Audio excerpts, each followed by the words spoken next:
اللهم لا سهل إلا ما جعلته سهلا وأنت تجعل الحزن إذا شئت سهلا اللهم صل على محمد وعلى آل محمد كما صليت على إبراهيم وعلى آل إبراهيم إنك حميد مجيد اللهم بارك على محمد وعلى آل محمد كما باركت على إبراهيم وعلى آل إبراهيم إنك حميد مجيد وبعد السلام عليكم ورحمة الله وبركاته.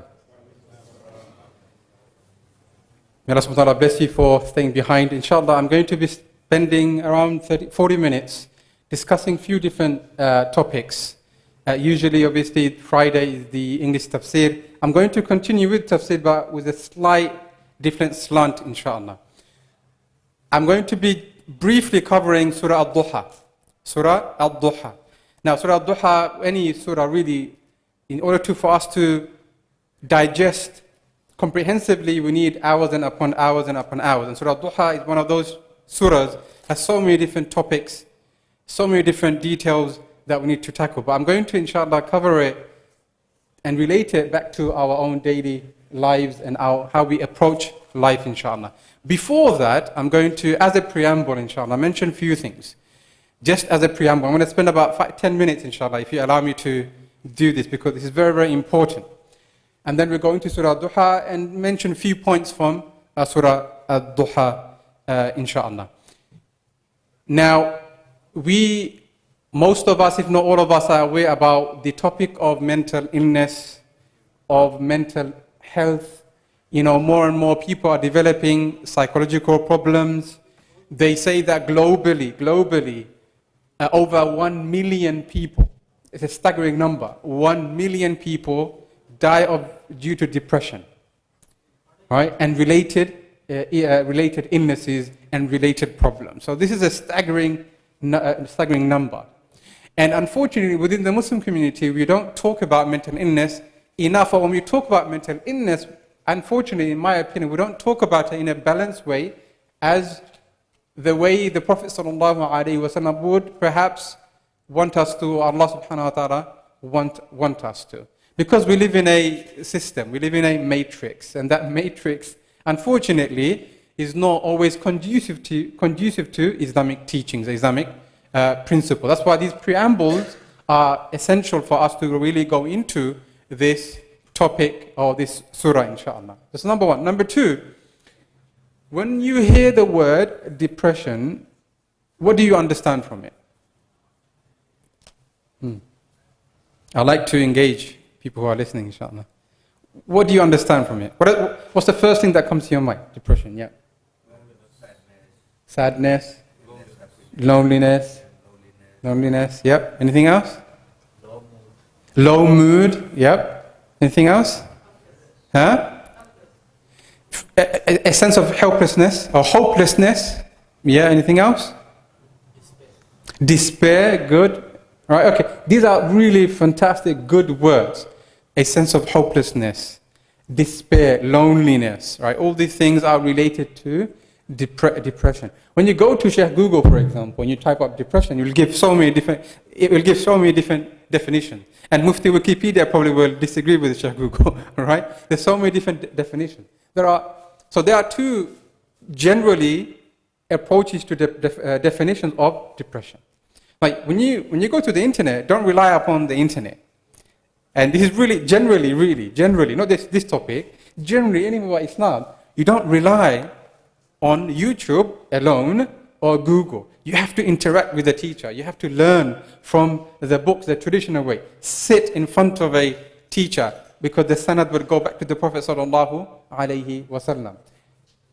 These tools, YouTube or Google and other internet platforms, are complementary tools that we can use, definitely, right? Without a doubt. They made our lives easier to a large extent, but they're not substitute for the traditional learning of the Qur'an and Sunnah of Nabi sallallahu alayhi wa sallam. So when you look, when it comes to definition, there are two ways people look at it. Then firstly, you have the general understanding of depression. So when someone says, I'm upset, I'm depressed, man, right? I'm depressed, right? That's one kind of dictionary understanding of depression. We use that. In conventional language, we use that, and we don't necessarily mean anything deeper by it. Someone feels, upset, someone feels sad, someone, feels angry or whatever. That is in a sense of depression. That's one understanding, right? But there's another understanding of depression, and within that, obviously, there are different definitions, is the clinical understanding of depression. Essentially, when a person, his mood or her mood is so low, that person is not able to carry out the normal function of a human being. For example, the person is not able to even get up from bed, literally. A person is not able to eat. A person is not able to walk. A person may not have any medical condition, right? But these are psychological conditions, they're psychological problems. There are people who are not able to perform sexual relations with their spouses because of that. There are people who are not able to work, right? So many different issues related to depression. Essentially, when that state becomes so deep, that becomes so ingrained, right? So heavy, right? A person is not able to function, and it's over a sustained period, then it may be called depression. Do you see the difference? The first type, and linguistically at least.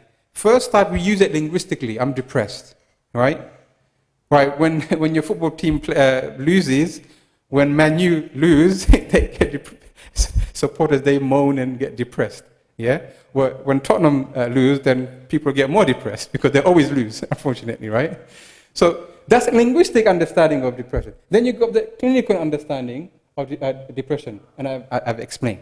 Now, the third point is there is a narrative within the Muslim community, unfortunately, and I'm specifically talking about the Muslim community, and even amongst the scholarly class, even amongst imams and scholars. If you go to YouTube, that's why YouTube is not. You shouldn't substitute YouTube for really scientific work, right? Because they don't give the lectures, and they are for inspiration, not real knowledge, right? They shouldn't be substituted for, right? Now, there's a narrative, unfortunately, even among learned, even people my colleagues, scholars and imams I respect. There's a narrative that when they talk about Surah Duha, if you go to Surah YouTube and you put Surah Duha, there'll be so many different lectures, and it's all about connecting Surah Duha and the Prophet to depression, the second understanding of depression, perhaps. You see, right? And there's a whole kind of series of lectures, and different scholars and different speakers, they narrate and they give lessons and lectures about, how do you overcome depression? You can overcome depression by following Surah Duha, for example, or the lessons from Surah Duha. By all means, yes, but that's a false narrative, unfortunately. That's a wrong approach. Not simply from the Islamic perspective, but also from the conventional secular perspective.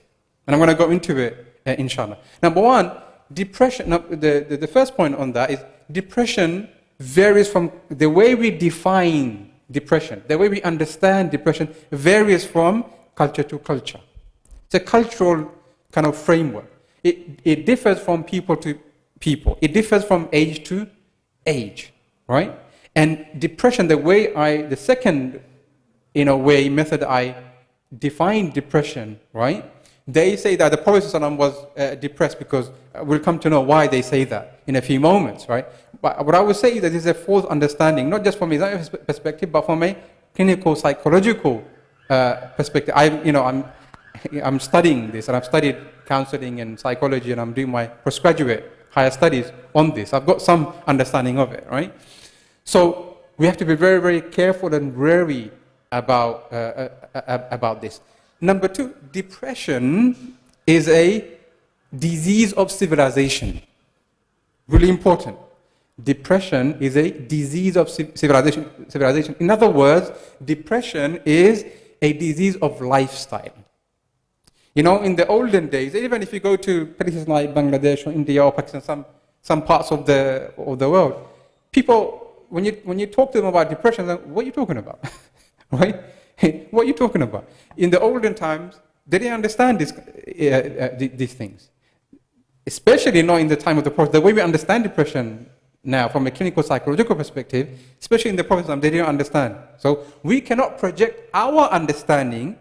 We cannot project our understanding, which is subjective to our own experiences within the matrix that we live in, right? Which is not always conducive to the Islamic teaching and principles, to the Prophet ﷺ. That's very unhealthy. That's very wrong and negative. Because I'm projecting my understanding, right, to the Prophet sallallahu alaihi wasallam, right?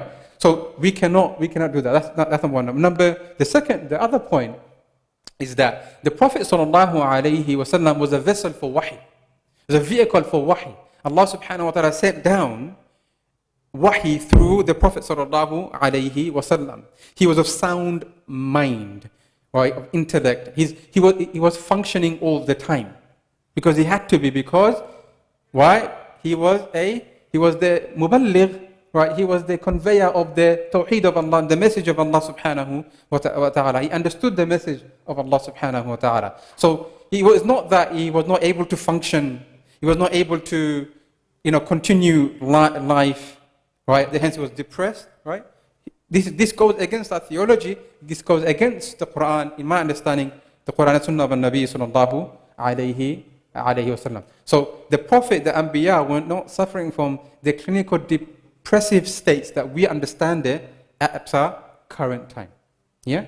So when I say it's depression, for most part, not all the time, for most part, 95% of the time, depression is a disease of civilization. It's a disease of the way we live. The way we live. There are some studies that have been carried out by experts. For example, they went to certain tribe in America or Australia or in the Middle East or other parts where they were disconnected from internet, Google. They were disconnected from Instagram. They were disconnected from life, essentially. There are people now, thousands of people, still live like the olden time. They live in collective communities. Unfortunately, we live in an individualistic society, me, myself, and I. People in the olden days, they lived in a collectivist society where everyone bonded together. You knew your neighbor like you knew your brother or sister. You could count on your neighbor for anything, right? You can leave your door open and go on holiday, right? And no one will come and steal your possessions. So they had that community vibe. They had that bonding, and they have good diet. They exercise, right? They go out in the fields and work, right? They have discussions, right, in the village, right? So they do all those necessary things that we as human beings need, and they completed surveys and research and said that, when they wanted to find whether these people or any one of them were depressed, for example, out of 2,000 or out of 5,000 or 2,000, probably only 1 or 2 people who perhaps displayed some symptoms of depression the way we understand it. The others, they did not display anything. So if there's another misconception that depression or mental illness is biological, that we are born with it. That's contestable, and scholars, psychologists, they have differed on this, right? So it's not something concrete that we are born with these issues. So it's a civilizational. The way we live, right, impacts our psyche. The way we behave, what we eat impacts our psyche and psychology. So there are so many different causes and reasons, right? One, the brother mentioned about loneliness, for example. As human beings, we have certain physical needs. What are the physical needs that we have? We need to eat at least twice a day. For some people, 3 times, 4 times. right? What else do we need? Physical needs. Sleep. We need sleep. Right? This is biologically. If you don't sleep, then if I don't sleep, right, I'm moody. So I need to sleep. At least 6-7 hours every day. Right? What else? I'm talking about physical needs. Exercise. Right? We need to eat. We need to drink. Right? We need intimacy with our spouses. Allah subhanahu wa ta'ala created us. And there are then psychological needs. Right? We need to be validated. We need to be seen. Right? We need to be part of a group. Right? We need to be part of a group. We need to be part of a community. We need to be part of a tribe. These are all scientifically proven. Right? So we need to be part of a tribe. We need to believe in something. Right? We need to believe in something. If we're Muslim believers, we believe in Allah, we believe in the higher purpose. If a person does not believe in Allah, then they believe in something virtuous, something meaningful. We need to have our lives to mean something. Yeah? We need to have safety, right? We need to have shelter, the physical need again, right? We need to have security. These are all, if you look at Maslow's hierarchy of needs, you'll find all these different discussions, which are mentioned in our classical books also, right? But there are also, right, spiritual needs. From the Islamic perspective, there are spiritual needs. We need that connection with Allah subhanahu wa ta'ala. We need connection with others. We need connection with our friends. We need connection with our family members, right? If a person is always lonely and isolated, that person will develop psychological problems. Because we are communal creatures, meaning we need to engage one another. We need to look at one another, right? Over nearly 2 years we've been in lockdown, right? 2 years. People develop mental health problems. Why? Because everyone is in front of a screen. Become lonely. Even though in London, how many people live in London? Nearly 20 million, right? Even though there's nearly 20 million people living in London, yet there are people who are lonely. Why? Because they don't have that meaningful interaction and connection with people. So when a person does not have meaningful connection, meaningful friendship, meaningful brotherhood and sisterhood, right? And the person is isolated, right? It's not cared for, validated. That person will develop, problem, even addiction, drug addiction, right? A lot of people, like, you go outside, and in this locality, the Tower Hamlets, how many Muslim brothers and sisters are hooked on drugs, right? How many Muslim brothers and sisters are hooked on drugs and other problematic issues, right?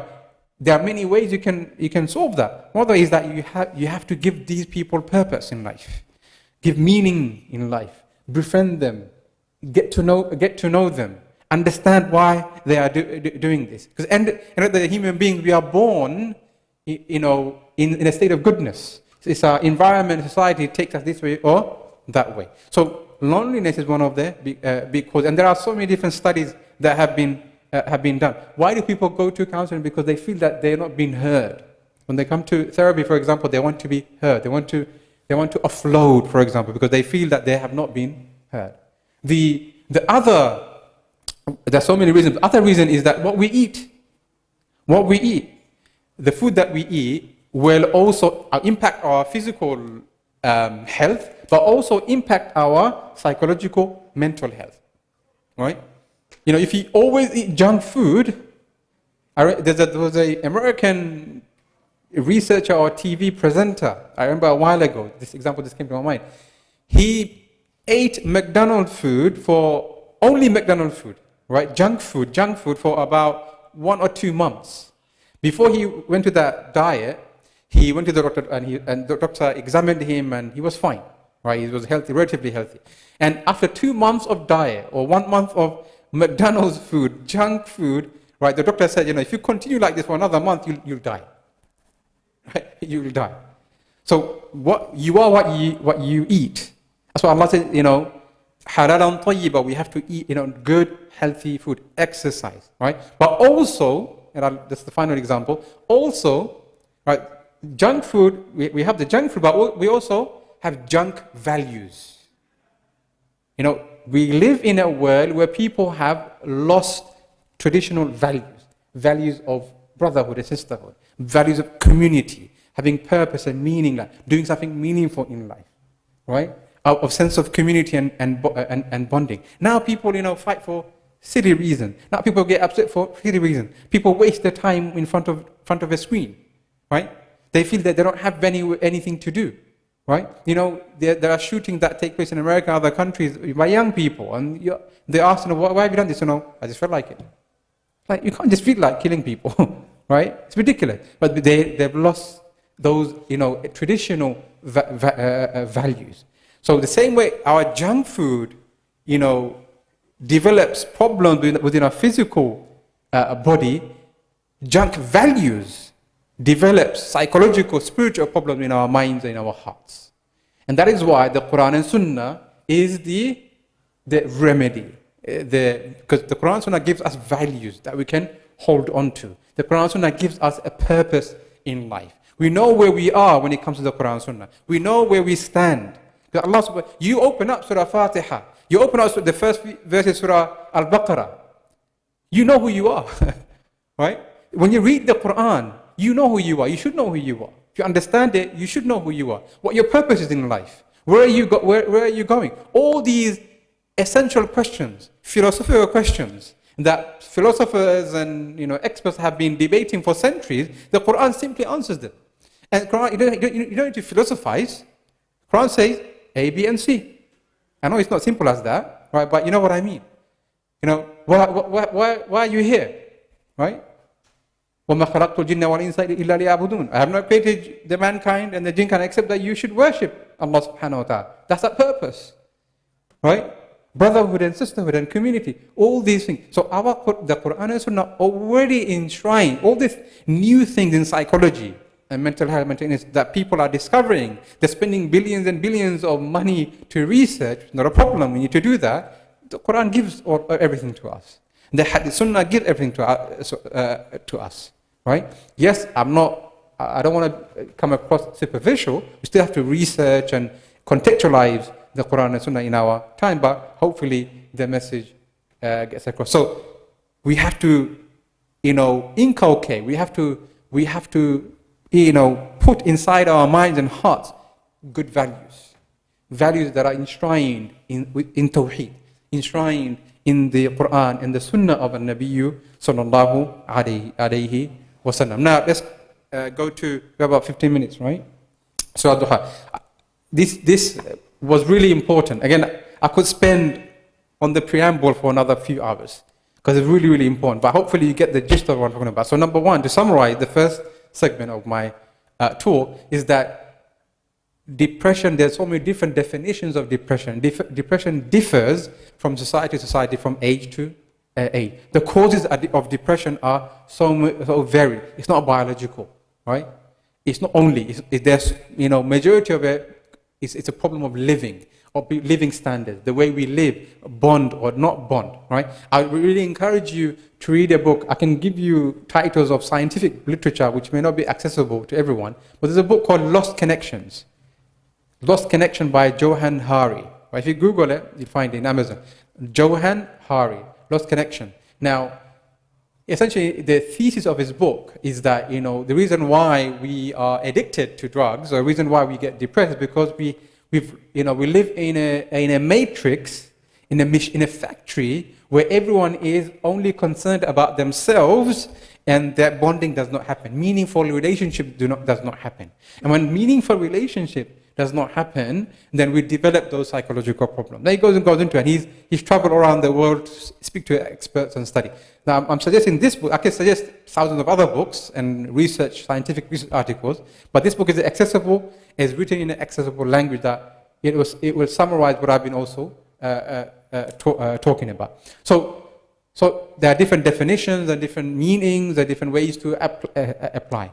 Now, we cannot apply that meaning that I just mentioned to the Prophet sallallahu alaihi wasallam. So the narrative among some people is that Surah Duha was revealed because the Prophet sallallahu alaihi wasallam, Iqra bismi rabbika alladhi khalaq was revealed, right? These are the first verses in the Quran. And then Allah subhanahu wa ta'ala immediately revealed, Ya ayyuhal muzammil, qum al-layla illa qalila. And then Allah subhanahu wa ta'ala revealed, Ya ayyuhal muddathir, qum fa'anzir. So those are the first few verses that Allah subhanahu wa ta'ala revealed to the Prophet Muhammad sallallahu alaihi wasallam. And then there was a break. There was a silence period. There was what the scholars term inqita' al-wahy, a break from Allah subhanahu wa ta'ala revealing any further wahy to the Prophet sallallahu alaihi wasallam. Obviously, the Prophet, he probably assumed or believed that that's it. There will be no more wahy.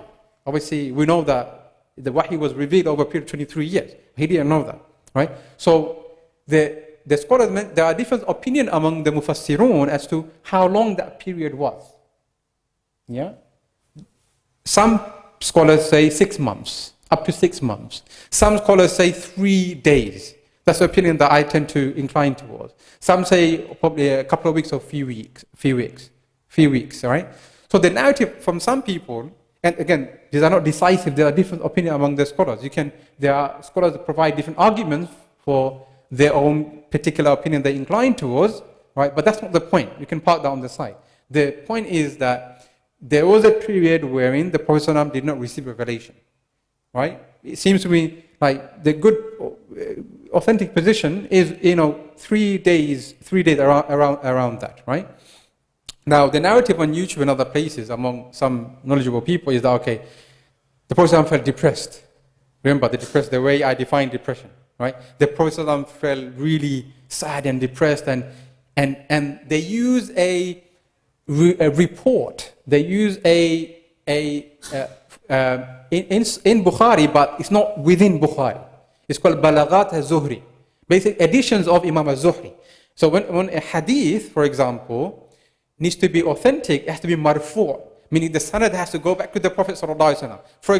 For example, Abdullah ibn Mas'ud, right? He says, "Sami'tu Rasulullah sallallahu alaihi wasallam yaqul."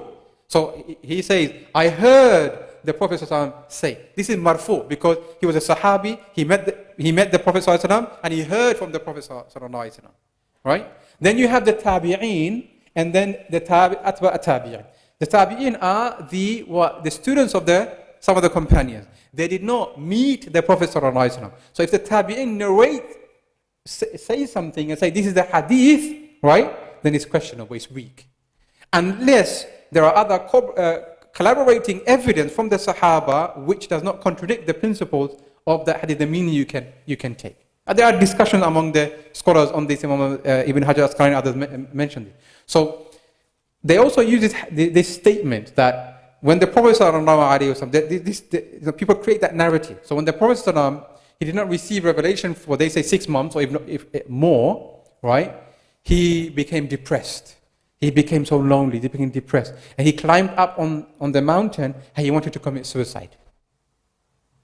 And the wording, right, you can say that, although the translation can differ, right? But this is not the hadith that is authentic. This is called from the Balaghat al-Zuhri. He narrated from a tabi'een who attributed to the Prophet sallallahu alaihi wasallam, which is incorrect. Because we have other similar narrations in Bukhari and in also Muslim, similar narration which does not, or that do not mention this edition of Imam al-Zuhri. Does that make sense? Right? So they say that the person went up in the mountain because he was depressed and in Qadar al-Wahi and went to commit suicide. And then suddenly, وَالضُّحَى وَاللَّيْلِ إِذَا سَجَى, it was revealed and the Prophet ﷺ became better again, and that's it. This is the fourth narrative.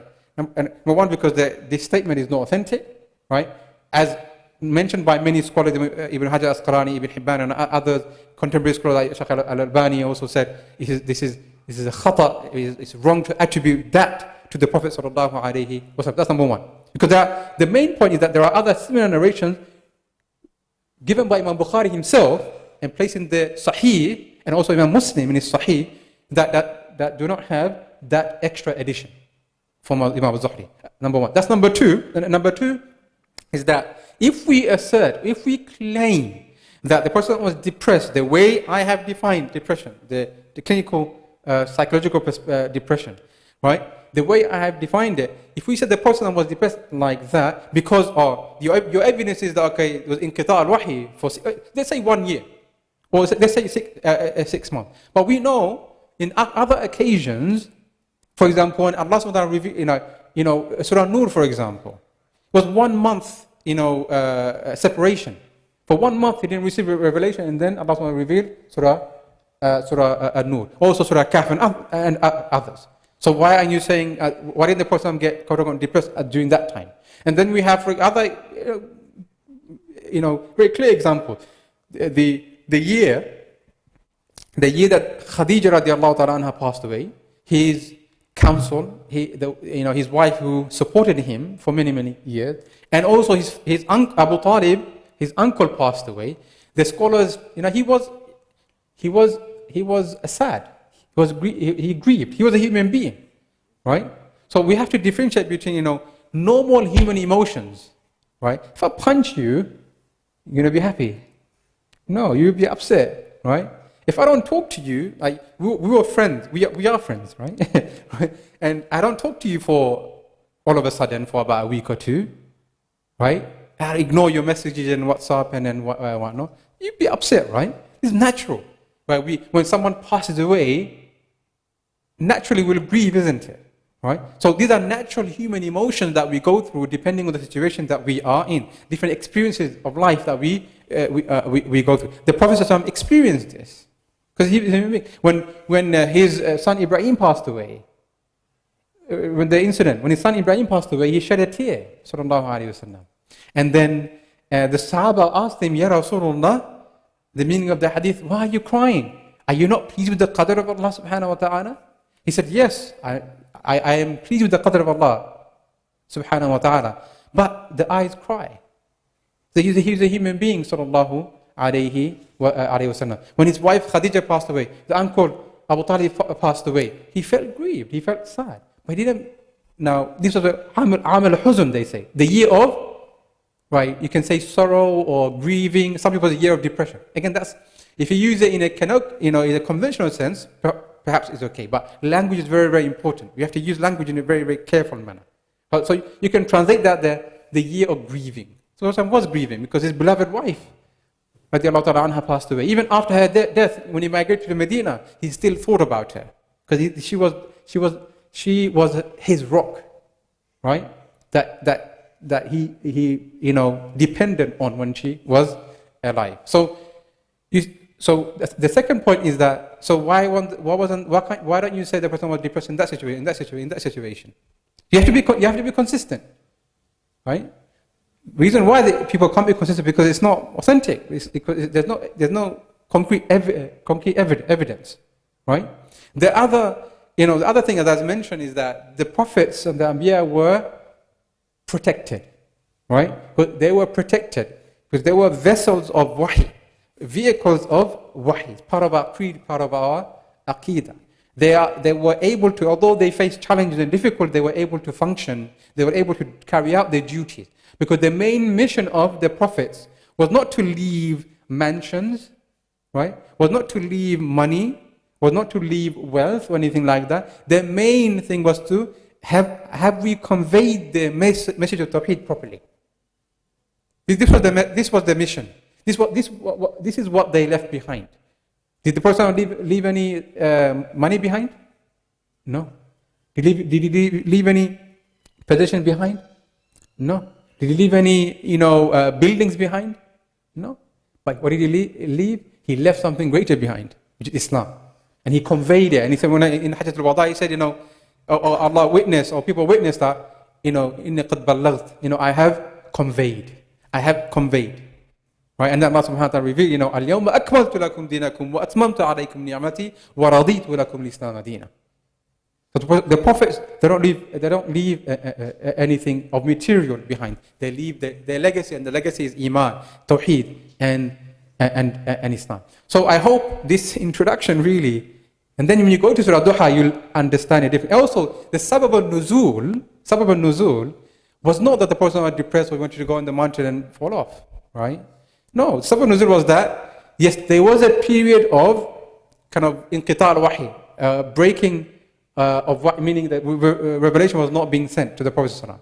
And the wife of Abu Lahab, right? Wife of Wamra'atu Hammarat al-Hatab, very evil person, right? She came to the Prophet ﷺ and she said, where's your revelation? Has your shaitan forsaken you? Right? And the Prophet ﷺ, obviously, look, he's a man who does not want anything.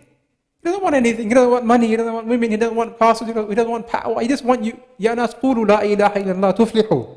Oh people, they say la ilaha illallah, and you will, succeed in this life and also in the hereafter. And when his own family, their family related, Abu Lahab, his uncle, right, own family wants to assassinate and kill them, of course, as a human being, sallallahu alaihi wasallam, he will feel upset, right? He will feel sad, right?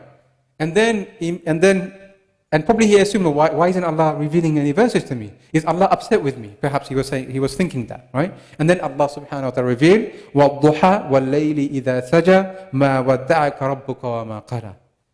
Yeah? By the daybreak, right? And the night when it's still, by the daybreak and by the night when it's still. مَا وَدَّعَكَ رَبُّكَ وَمَا قَلَى. Your Lord has not forsaken you, and your Lord does not hate you.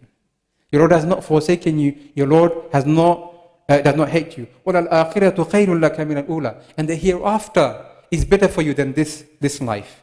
وَلَسَوْفَ يُعْطِيكَ رَبُّكَ فَتَرْضَى. And that which Allah subhanahu wa ta'ala gives you, you will be content with. You will be happy with. أَلَمْ يَجِدْكَ يَتِيمًا فَآوَى.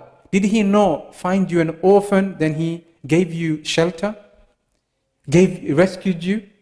وَوَجَدَكَ ضَالًّا فَهَدَى. And He found you lost and gave you guidance, gave you tawheed. فَأَمَّا الْيَتِيمَ فَلَا تَقْهَرْ.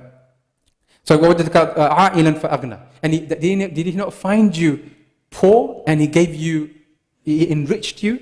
I'll come to what that means. فَأَمَّا الْيَتِيمَ فَلَا تَقْهَرْ. And as for the orphan, do not overpower the orphan.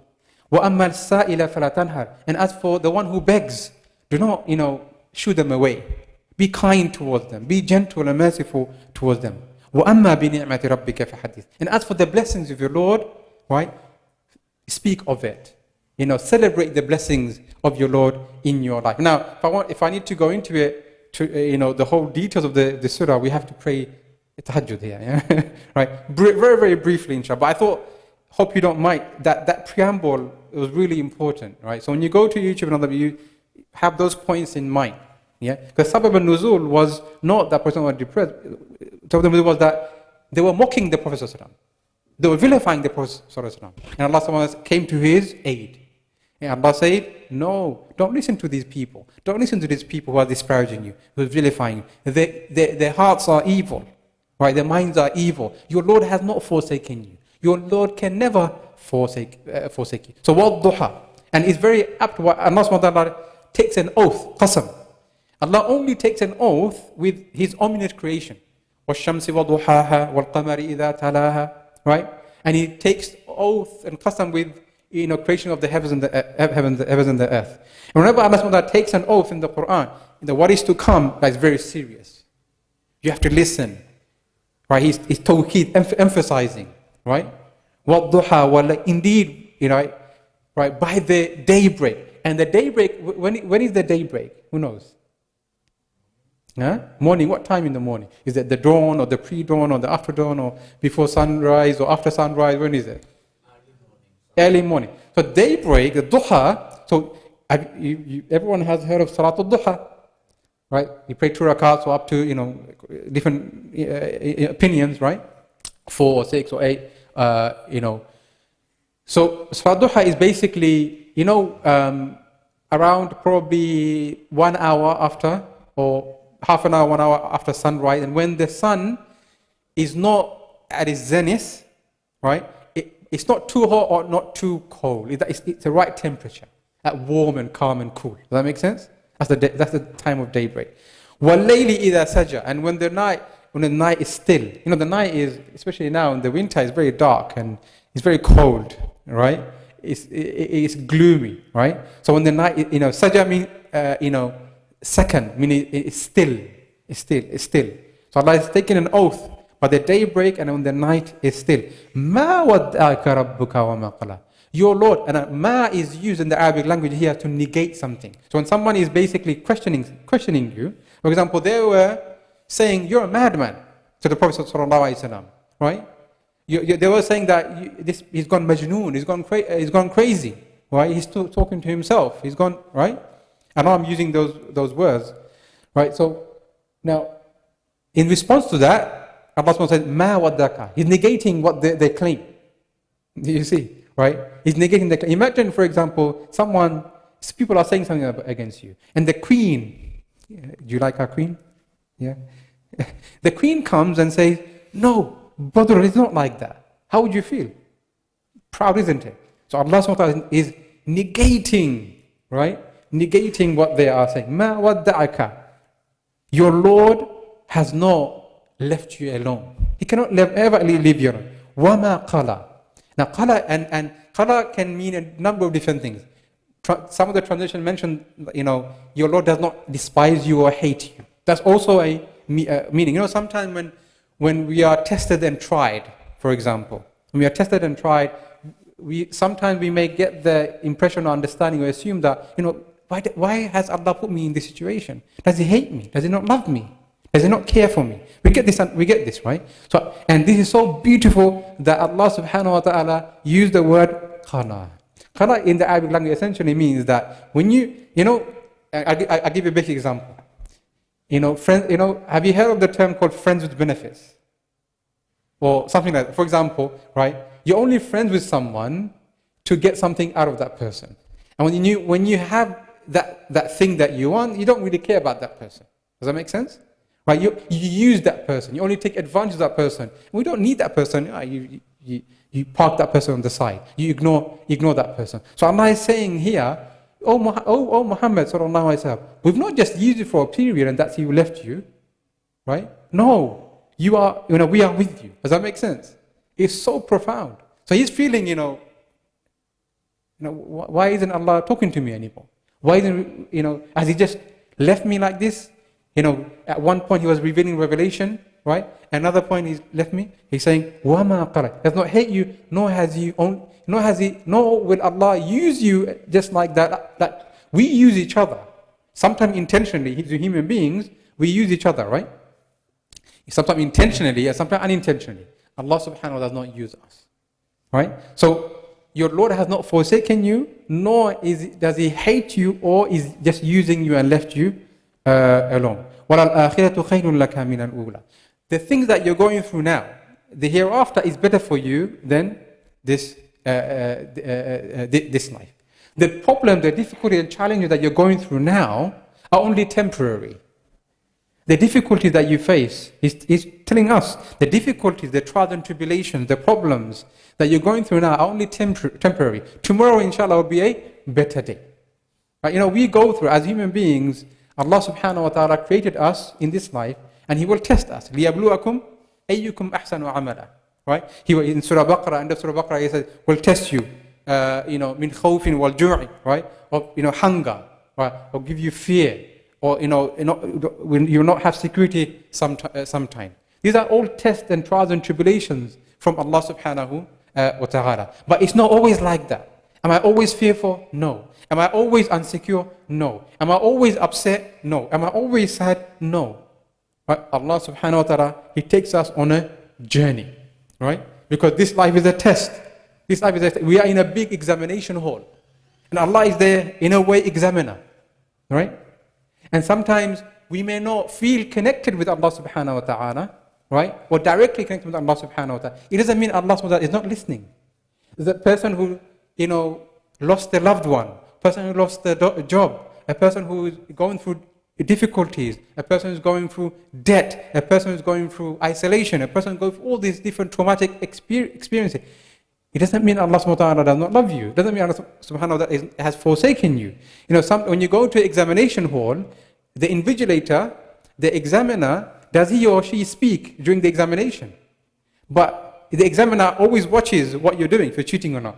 Right? Similarly, Allah subhanahu wa ta'ala is the examiner. He's always there. He's always listening. He's always watching. He's guiding you. You're here because Allah guided you to come to pray Isha and to listen to this poor person. Right? You hear Allah subhanahu wa ta'ala guides us in every stage of our life. He's a Rabb. And Rabb in the Arabic language means that He nourishes us at every stage of our lives according to what we need, not necessarily what we want. When we are babies, we need certain things Allah provides. When we are in our teenage, adolescence, He gives certain things and we are happy with. And at every stage, He provides. He nourishes at every stage. So yes, we may be going through challenges, we may go through difficulties, but we know from the hadith of the Prophet sallallahu alaihi wasallam that ashaddu nas bala'an al-anbiya, that the most people who are tried and tested in this dunya are those who, the anbiya and the prophets. You look at give me some examples of the prophets who were really tested. Ayyub alayhi salam. Wa Ayyuba idh nada rabbahu anni massani ad-dur wa anta arhamur rahimin. When Ayyub alayhi salam called out, an affliction has befallen me, and you are the most merciful. Such a beautiful dua. You are the most merciful and the most kind. He lost his wealth, his health, his family, children, disaster, calamity upon calamity, right? And many other, Isa alayhi salam, the Prophet sallallahu alayhi wasallam, right? So we will go through challenges, right? And the more difficulties, as long as we are believers and we are connected to Allah subhanahu wa ta'ala, we see these challenges and difficulties and we will frame those challenges in a positive light. As we go through our life, I'll give you a basic example, a very, very basic example. As we go through our life, who's got children who go to primary school? Yeah, I've got children who go to primary school, yeah? And, I remember when I was in primary school, I didn't remember having exams or assessments.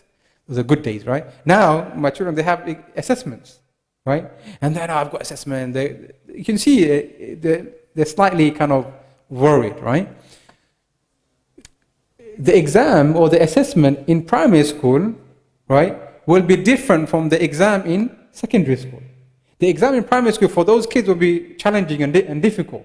But as you grow up, as you develop in your status, in your education, in your level of understanding, right, and in your rank in this dunya, your exam, for example, secondary GCSE, it will be harder, right? And then you develop further, and when you go to where? When you go to college, A-levels, it's more hard, right? It's harder, isn't it, right? And then when you go to university, it's even more hard, right? When you go to do PhD and postgraduate studies, I'm doing that now. It's very hard, right? So you can imagine. So it gets harder and harder, but your status, the dunyawi status, gets higher, right? You have a PhD or you have a doctor, you're a doctor, right? Right? Obviously, you have to be humble, but you know what I mean. As you progress, your examination, your test, from a conventional secular perspective, gets harder, and the consequence and the outcome is better in the sense that if you go to university and if you have a good degree and if you have this, if you have that, if that, potentially, possibility, you might have a good job that will afford you a nice house and whatnot. Does that make sense? So similarly, the more close we get to Allah subhanahu wa ta'ala, the more attached that we get to Allah subhanahu wa ta'ala. And the Prophet sallallahu alayhi wa sallam, the more he will test us. Why? To bring us even further closer to him. Right? Allah says in the Qur'an that those who deny Allah subhanahu wa ta'ala, when they are in the ocean and the waves engulf them and the boats and ships are broken, who do they call upon? Allah subhanahu wa ta'ala. Because it's natural, it's fitrah. Right? So, the statement which says that Allah subhanahu wa ta'ala is with the broken-hearted. Allah subhanahu wa ta'ala is with the broken-hearted. And research, subhanAllah, right? Research says that people who, for example, in terms of the adherence to a religion, right? Any religion, a heavenly religion like Islam or Christianity or Judaism, right? People who are very much close to their religion from a young age, because people are searching for meaning, they practice their religion, right? And then when they become, when they start working and they get a lot of money, people leave their religion because they become materialistic. And then when they go to the old age, right? They're thinking about life. They're thinking about death. They're thinking about what am I going to do now? Why I might die. They go back to their religion again. So in that sense, Allah subhanahu wa ta'ala is with the broken-hearted, right? How many times you felt you went through problems and challenges and difficulties and you cried to Allah subhanahu wa ta'ala and Allah subhanahu wa ta'ala answered your supplication? Didn't you feel close, really close and connected to Allah subhanahu wa ta'ala? Right? So we go through. So Allah wants us. It doesn't mean I'm not saying that Allah is playing with us.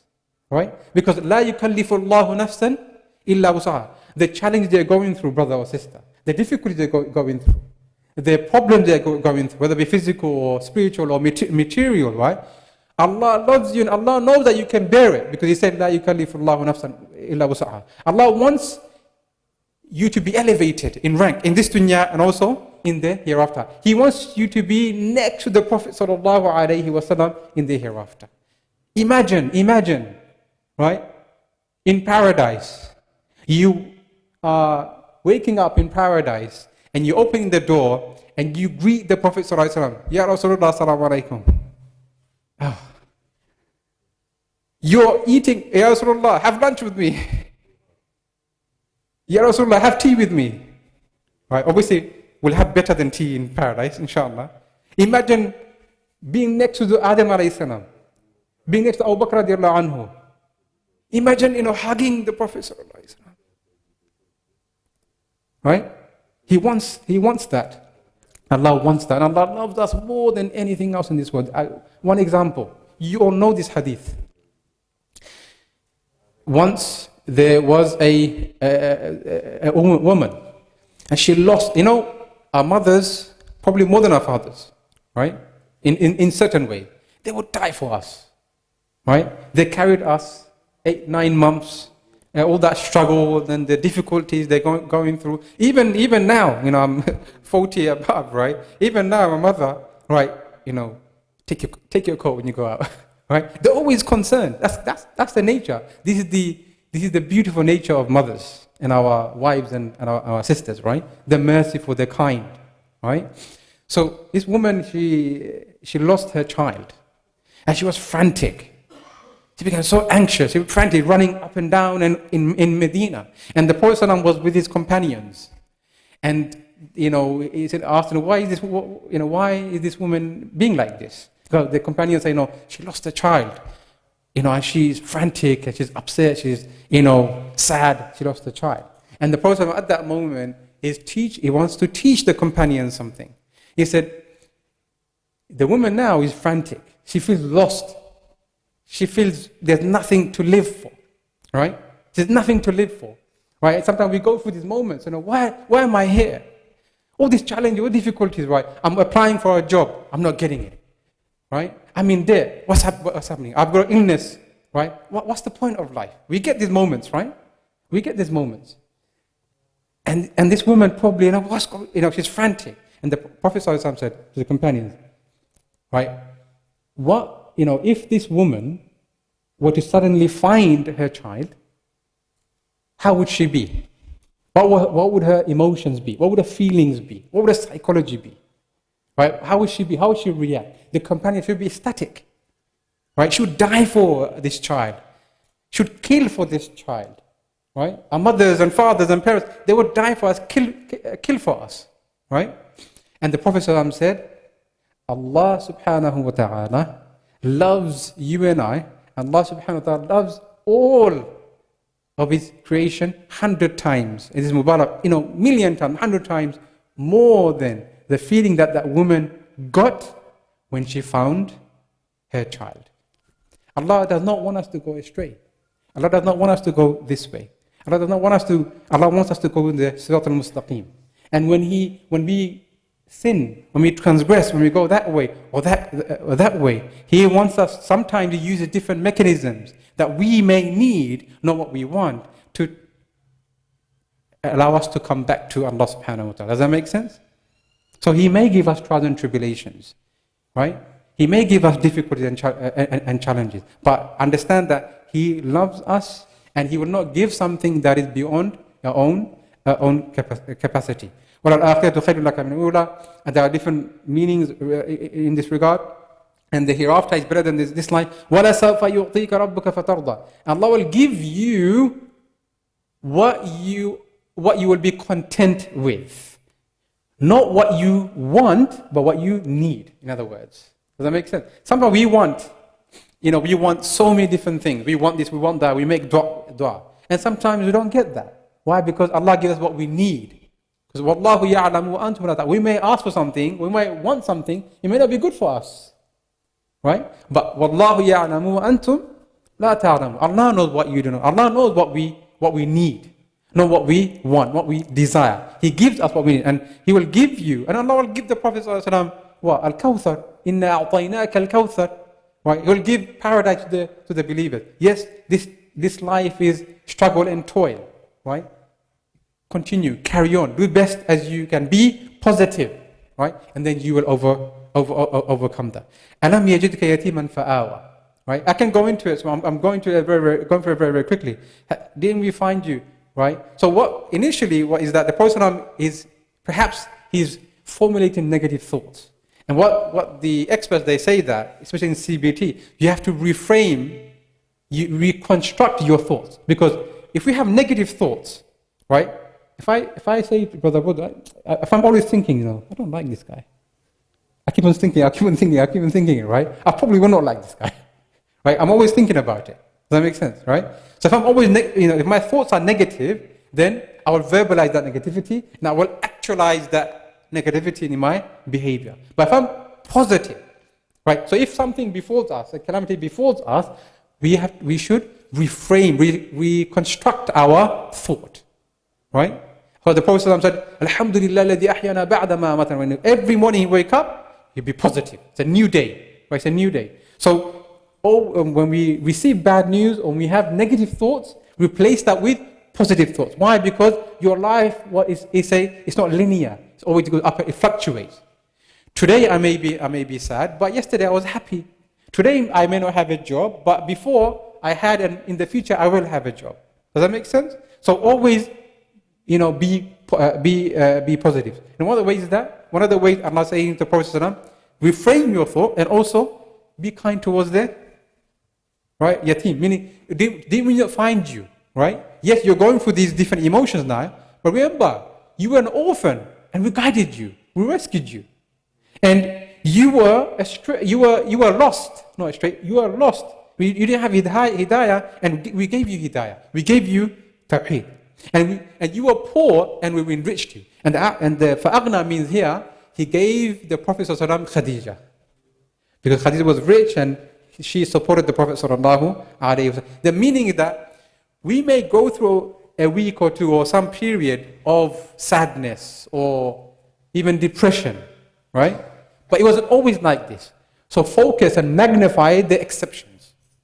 Last month I was okay. Next month I'll be okay. So magnify the exceptions and then the positive things, those things that are working in your life, and do not magnify the negative things. Those things that may not be working in your life at this current moment. فَأَمَّا الْيَتِيمَ فَلَا تَقْهَرْ. And do not overpower the orphan. وَأَمَّا السَّائِلَ فَلَا تَنْهَرْ. And do not shoo away the beggar. Even if you can't sponsor, take care of the orphans, right? The Prophet said, if you feel that your heart is hard, caress the hair or head of the orphan. Your heart will soften. وَأَمَّا بِنِعْمَةِ رَبِّكَ فَحَدِّثْ. And there are different explanations regarding this, but one meaning I could give here is that as for the blessing of your Lord, be positive about things. That's another way. Right? Always be optimistic, be positive. Yes, like obviously a person who's going through depression and whatnot, you don't tell that person, look at the bright side of life. You don't obviously say that, but internally that person should try and be positive. And there are so many different things that we could do to be positive. For example, exercise, right? Bonding, being in a community, being in a tribe, right?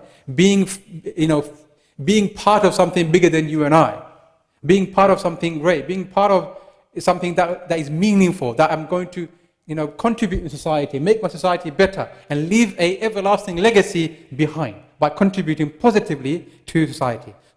So be positive. Don't be negative, right? So to summarize, final point is that when the Prophet ﷺ was going through these difficulties, Allah subhanahu wa ta'ala consoled and counseled, reassured the Prophet sallallahu alaihi wasallam. Allah will never forsake you. If you have tawheed, la ilaha illallah, you and I, we will forsake each other because we are human beings, right?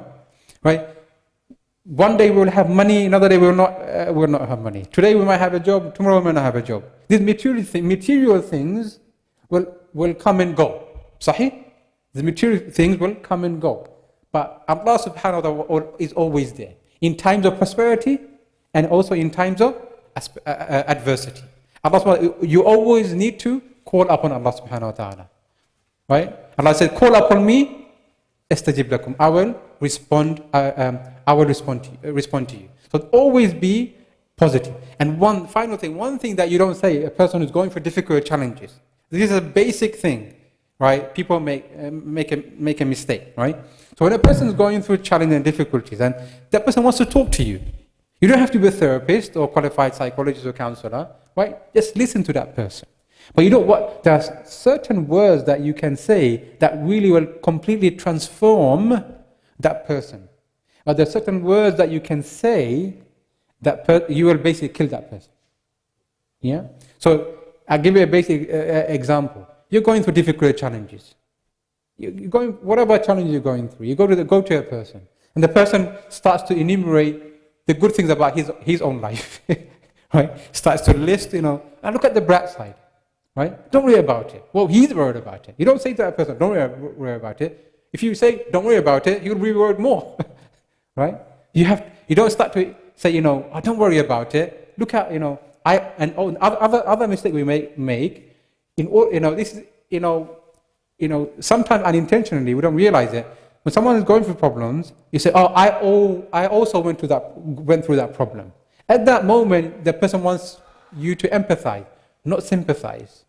When a person comes to you and say, I'm going through different difficulties and problems, you're seeing that person. You don't compare your experience to that person's experience. Really, really, really important. Even the words that you say and how you say it really matter. I'll give you 2 sentences and you see how you feel. Yeah, I'll end with this, inshallah. Right? A person comes to you and comes to me, for example, I say, he's going through all sorts of problems. And I want to kind of reassure that person. Right? The first sentence I say, you're going through all these different challenges and difficulties and calamities, right? Must be really, really difficult. But you still came. You still came here and you want to talk about it. That's the first sentence, yeah? The second way is, you're going through all these difficulties and challenges. You're going through all these problems. How difficult it must be. I can see the difficulty. I can see it in your eyes, right? And you still came here to talk about it. See the difference? No? Right. The first sentence says, but you still came. This is diminishing the severity of the problems of that person. Right? You're going through problems, I see that, but you still came, meaning your problem is not that much, that grave. Does that make sense? But if you say your problems are, you're going through difficulty and challenges, and you still came. Does that make sense? Meaning if that person is affirming that person's problem, but also reassuring that, giving that positive slant. So just by a mere change of the word but and can be very, very, very uplifting or very negative. Thank you for listening. I know I've gone overboard with my time, inshallah. May Allah subhanahu wa ta'ala bless you. May Allah subhanahu wa ta'ala protect us, and may Allah subhanahu wa ta'ala guide us, and may Allah subhanahu wa ta'ala allow us to practice the sunnah of the Prophet sallallahu alayhi wa sallam. أقول قولي هذا وأستغفر لي ولكم ولسائر المسلمين كل ذنب استغفروه إنه تواب رحيم. I don't think we'll have questions. We'll end there, inshallah. Assalamu alaikum wa rahmatullahi wa barakatuh.